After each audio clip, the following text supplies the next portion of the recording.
Love is a slow poison. Don't taste it. Avoid. କଥାଟିଏ ଦେଇଥିଲ ବୋଲି ଆଜି କହିବାକୁ ଯାଉଛି, ନହେଲେ ମୁଁ ବା କିଏ? ତୁମ ଉପରେ ହକ୍ ବା କ'ଣ ମୋର?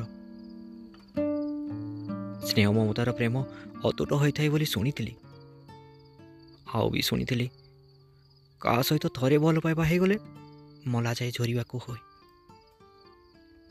ବେଶୀ ଭଲ ପାଉଥିଲି ବୋଲି ମୋତେ ସିନା ଦୂରକୁ ଠେଲି ଦେଇ ଚାଲିଗଲ, ହେଲେ ମୋ ସ୍ୱାର୍ଥହୀନ ଭଲ ପାଇବାକୁ ଠିକ୍ ଅନୁଭବ କରିପାରୁଥିବ ତୁମେ।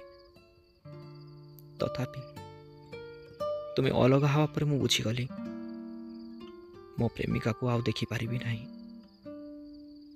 ଛାତିରେ ସାଇତା ଅନେକ କହ ସହିତ ମନର କିଛି ଅସରା ଭାବନା ମୋ ଆଖିରୁ ଧାର ଧାର ଲୁହ ହୋଇ ଆଜି ବି ବହି ଚାଲିଛି। ଆଜି ବି ବହି ଚାଲିଛି।